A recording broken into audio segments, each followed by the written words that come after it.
అదే మరి match boxes 1,97,000 match box సరఫరా చేశాం. ఇంకొక పక్క ఈరోజు 62 మెట్రిక్ టన్స్ వెజిటబుల్ తీసుకొచ్చి డిస్ట్రిబ్యూట్ చేశాం. ఇంతవరకు 163 టన్నులు మెట్రిక్ టన్నులు వెజిటబుల్స్ డిస్ట్రిబ్యూట్ చేశాం. వాటర్ అయితే మొత్తం 236 ట్యాంకర్స్ పనిచేస్తున్నాయి. 417 ట్రిప్స్ తో తీసుకెళ్లారు. ఇంతవరకు మొత్తం చూస్తే 2090 ట్రిప్పులు నీళ్లు తీసుకుపోయి వాళ్ళకి సరఫరా చేశాం. ఇదంతా కూడా water supply in lakh litres చూస్తే 120 లక్షల అంటే 120 లక్షల లీటర్స్ ఆఫ్ వాటర్ ని సప్లై చేసే పరిస్థితికి వచ్చాం. అదే మరి water connections as it is నిన్నటి నుంచి అట్లనే ఉంది. 12,197 వాళ్ళు ఎప్పుడు కావాలంటే అప్పుడు ఆన్ చేసుకోవచ్చు. ఇంకా 2-3 రోజులు ఈ నీళ్లు వాడేదానికి లేదు. వాషింగ్ వాడుకునేదానికి అవకాశం ఉంటుంది. సివిల్ సప్లైస్ ఈరోజు చాలా వరకు ప్రోగ్రెస్ వచ్చింది. 1,200 వెహికల్స్ పనిచేస్తున్నాయి. డోర్ డెలివరీ ఇస్తున్నాం. 1,10,000 కుటుంబాలకు ఇప్పుడు అందజేశాం. మొత్తం 2,32,000 కుటుంబాలకు అందజేయాలి. రేపు ఎల్లుండిలో ఇది కూడా పూర్తి అవుతుంది. ఫైర్ ఇంజిన్స్ కూడా మీరు చూస్తే 27,000 హౌసెస్ క్లీన్ చేశాం. అది కంటిన్యూ అవుతుంది. ఎంతమందికి అవసరమో ఈ సర్వీసులందరికీ ఎక్స్టెండ్ చేస్తాం. శానిటేషన్ దగ్గర 7,100 మంది పనిచేస్తున్నారు. 3,200 మెట్రిక్ టన్నులు లిఫ్ట్ చేశాం. ఇంకొక పక్కన టోటల్ రోడ్స్ కూడా 368 కిలోమీటర్లు క్లీన్ చేశాం. ఈరోజు నేను చూశాను, కొన్ని రోడ్లు దిగ్గుడు చూశాను. రెండోసారి కూడా ఫైర్ ఇంజిన్ పెట్టి రోడ్లని కూడా క్లీన్ చేశారు. ఎక్కడ ఇసుక అనే మాట లేకుండా, ఎక్కడ డస్ట్ అనే మాట లేకుండా చాలా వరకు అన్ని రోడ్లు క్లీన్ చేస్తున్నారు. 2-3 సార్లు కూడా చేస్తున్నారు. దీనివల్ల ఎక్కడ కూడా శానిటేషన్ పర్ఫెక్ట్ గా వస్తుంది. కంటామినేషన్ ఉండదు. ఏదైనా ఉంటే ఈ అంటువ్యాధులు రాకుండా కాపాడే పరిస్థితి వస్తుంది. బోట్లు అయితే 122 పనిచేస్తున్నాయి. డ్రోన్స్ అయితే 37 డ్రోన్స్ పనిచేస్తున్నాయి. 2 డిస్ట్రిబ్యూషన్ కి, సర్వలెన్స్ 18, స్ప్రేయింగ్ 17.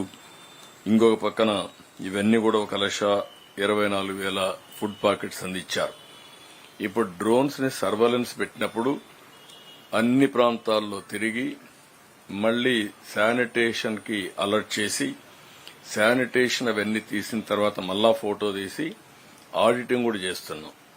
శానిటేషన్ కి ఇచ్చిన ఇన్స్ట్రక్షన్స్ ఎంతవరకు ఫాలో అయ్యారు, ఎంతవరకు ఇచ్చిన కంప్లైంట్స్ గాని ఇచ్చిన డేటా బేస్ చేసుకుని కరెక్టివ్ మెజర్స్ తీసుకున్నారో అవన్నీ కూడా అనలైజ్ చేసి ఈచ్ టీమ్ ని జవాబుదారీతనం చేస్తున్నాం. అకౌంటబిలిటీ ఫిక్స్ చేస్తున్నాం. ఈ ఎక్సర్సైజ్ కూడా అవుతా ఉంది. అంటే this is the first time ఆహార పొట్లాలు అందించేదానికి ఇబ్బంది లేకుండా నేరుగా ఇంటికి ఎక్కడ నీళ్లు గీళ్లు తడవకుండా హైజీనిక్ గా అందించగలిగాం. రెండో ఎక్స్పెరిమెంట్ మీరు చూస్తే మొత్తం శానిటైజేషన్, ఎక్కడ చెత్త ఉన్నా ఎక్కడ ఇది ఉన్నా అవన్నీ కూడా తీసి ఆ ఫోటోలు పెట్టి మళ్ళా క్లీన్ చేసి మళ్ళా పెట్టే పరిస్థితికి వచ్చాం. అంటే ఆడిటింగ్ కూడా చేస్తున్నాం. మూడోది స్ప్రేయింగ్.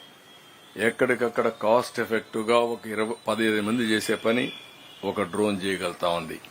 దాన్ని కూడా ఎఫెక్టివ్ గా ఉపయోగిస్తున్నాం. ఇంకొక పక్క ట్రాన్స్పోర్టేషన్ లో 870 వెహికల్స్ పనిచేస్తున్నాయి. బస్సెస్ కూడా పెట్టాం. సిటీ అంతా కూడా తీసుకొచ్చాం. ఎందుకంటే 8 రోజులు ఇంట్లో కూర్చొని మానసికంగా ఆందోళన చెందే బదులు కొంచెం బయట కూడా తిప్పితే రిలాక్స్ అవుతారు. కొంతమంది క్యాంపుల నుంచి వాళ్ళ బంధువులు ఇండిపోతున్నారు, మళ్లీ వస్తున్నారు, పర్వాలేదు. కానీ వాళ్ళు రిలాక్స్ కావాల్సిన అవసరం ఉందనే ఉద్దేశంతో ఈ కార్యక్రమాన్ని కూడా చేశాం. ఆటోలో ఒక 8 పెట్టాం. ఇక్కడ మిగిలిన జేసీబీలు 13 పనిచేస్తున్నాయి. క్రేన్స్ 14 పనిచేస్తున్నాయి. హెచ్జీవీ లారీస్ 171 పనిచేస్తున్నాయి. మొత్తం 870 వెహికల్స్ పనిచేస్తున్నాయి. 29 మంది ఇక్కడ చనిపోయారు. వాళ్ళకి ఎక్స్గ్రేషియా పే చేశాం. 71 ఎనిమల్స్ చనిపోయే పరిస్థితి వచ్చింది. ఇంకొక 12 మాత్రం ఏవైతే ఇక్కడ సైట్స్ కమ్యూనికేషన్ నెట్వర్క్ పెట్టేటివి ఖాళీలున్నాయి. ఇక్కడవన్నీ కూడా ఎక్కడికక్కడ కంప్లీట్ చేసి ముందుకు పోతున్నాం. ఇవన్నీ ఒక ఎత్తు అయితే ఇప్పుడు మేజర్ వర్క్ చాలా వరకు ఈరోజు నీళ్లు కూడా తగ్గాయి. నీళ్లు కూడా మనం చూస్తే దగ్గర 0.5 కా ప్రాంతం వచ్చాం. ఇది ఒక మంచి మేము ఒక ఎక్స్పెరిమెంట్ కింద ఇవన్నీ చేస్తున్నాం. ఇన్ఫ్లో బుడమేరు ఎంత నీళ్లు వస్తున్నాయి, బుడమేరు కెనాల్ ఎంత వాటర్ ని కృష్ణాకు తీసుకుపోతుంది, టౌన్ లో అవర్లీ బేసిస్ ఎంత రెయిన్ పడతా ఉంది, ఎంత వాటర్ జనరేట్ అవుతా ఉంది. బుడమేరు నుంచి స్వీపేజ్ లో కొంత నీళ్లు వస్తున్నాయి. ఆ నీళ్లు 500 క్యూసెక్స్ నీళ్లు వస్తున్నాయి.